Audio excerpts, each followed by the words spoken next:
صباح الخير عليكم ولا مساء الخير المشاهدات المشاهدين، كنتمنىكم تكونوا بخير وعلى خير. هذا هو الدجاج اللي شرينا البارح في الليل ان شاء الله. حنا غادي نديروه الغدا هذا النهار. غادي نراوح البصله، عندي 5 البصلات صغار، نرافقوه بزعلوك وبلي سالاد بالخيار ومطيشه والخس وليفريت.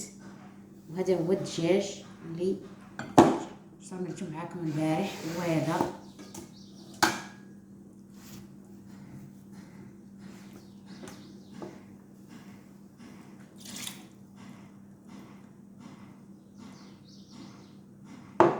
حتى نطيبو ان شاء الله ونتلاقى معاكم بعد الوقت. هذه هي القيله اللي غنديرو فيها الزعلوك. نديرو الربيع، نحكو مطيشه، شويه الكمون، شويه السودانيه، شويه الفلفل احمر، شويه ديال الزيت بلديه. دابا باش غنصيبو زعلوك ان شاء الله. وهذا هو الدنجال حنا كنشوو فيه فوق البوطه. هذا هو الدنجال باش غندير زعلوك ان شاء الله اليوم، باش نرافق هذاك الدجاج اللي كيتشوى. كنديرو في واحد البلاستيكه، تنقيه نعسو مزيان وتنديرو مع ديك لاصوص اللي وريتكم.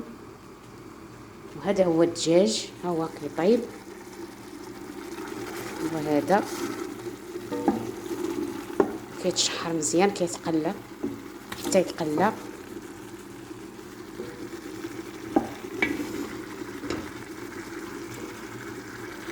قلى ان شاء الله. وعاد ندير شويه الزيت. وهذا الدجاج. ودابا ملي تقلى لينا الدجاج غنديرو الزيت، حساب كاس ونص ديال الزيت. كاين اللي كيبغي الدجاج مدغمر بالزيت مزيان، كاين اللي ما تيبغيش. دابا درت الزيت واحد شويه، غادي ندير البصله صافي ونخليه يطيب.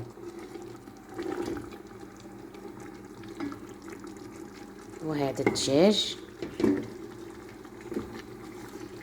درنا عليه الزيت دابا.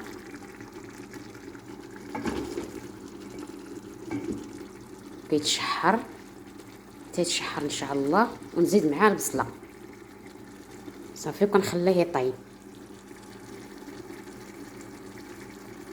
انا رجعت معكم دابا ملي تقلى الدجاج تشحر. هذا هو البصله صافي. دابا غنخليه حتى يطيب ان شاء الله ونتلاقاو.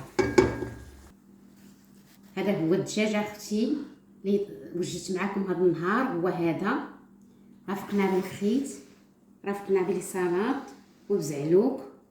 وهذا هو الدجاج اللي شاركت معكم البارح في الشرموله ديالو في الطياب اليوم. كنتمنىكم تدخلوا عندي وديروا لي ابوني القناه طايحه. الله يجازيكم بخير، تعاونوا معايا. السلام عليكم حتى الفيديو الجاي.